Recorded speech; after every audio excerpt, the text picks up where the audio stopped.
Les éditions Sixtrid, avec l'aimable autorisation des presses de la Cité, présentent La cabane des pendus de Gordon Ferries, une enquête de Douglas Brody, interprétée par Bernard Malacca.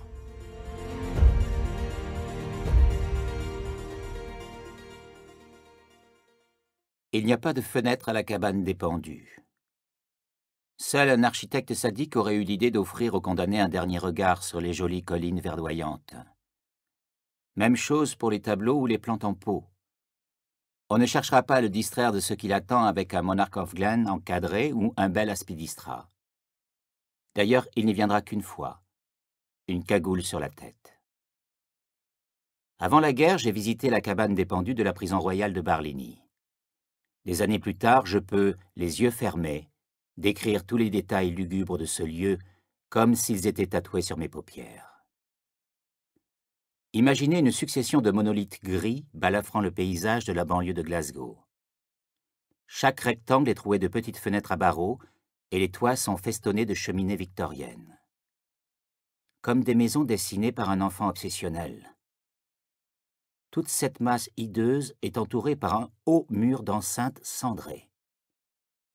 Zoomé sur la cour centrale est le bâtiment appelé le bloc D. On y trouve tout ce qui constitue une prison standard.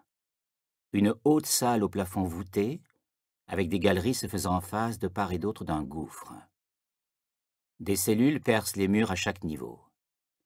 Des passerelles de métal relient les galeries.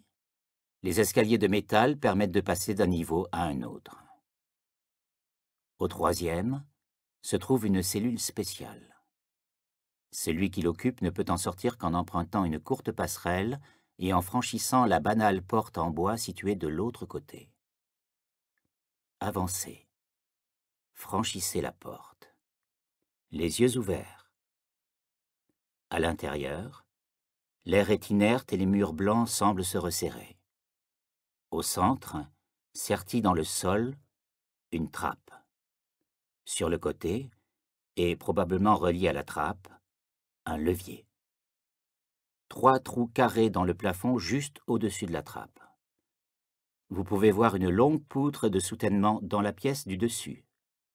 Un nœud coulant pend au bout d'une corde passant par le trou central. Les 2 autres trous baient de manière aguichante, prêts pour une éventuelle heure d'affluence dans la cabane, 3 types d'un coup, se disputant la trappe. Aujourd'hui, une silhouette solitaire se tient sur un T tracé à la craie au centre de la trappe. Une large lanière de cuir ceinture le haut du corps, une cagoule couvre la tête, le nœud coulant repose sur la cagoule et en serre le cou. Du cuir souple recouvre le nœud coulant pour éviter d'écorcher la peau tendre. Le nœud coulant est maintenu en place par une bande de cuivre afin d'assurer qu'il se resserre brusquement et efficacement. Pour briser, plutôt qu'étrangler. La marque d'une société civilisée. Un homme en uniforme bleu traverse le plancher qui résonne, empoigne le levier et sourit. Avec un claquement saisissant et un bruit sourd, la trappe s'ouvre. La poutre de la pièce du dessus émet un grincement torturé sous le poids du corps. La silhouette tombe dans le vide, vers le sol, en dessous où l'attend une dalle. La corde se tend et tremble comme celle pincée d'une guitare. Le garde adresse un sourire condescendant au visage livide des 4 nouveaux policiers à qui l'on fait visiter les lieux. D'un signe, il indique à son collègue d'en bas de décrocher le mannequin.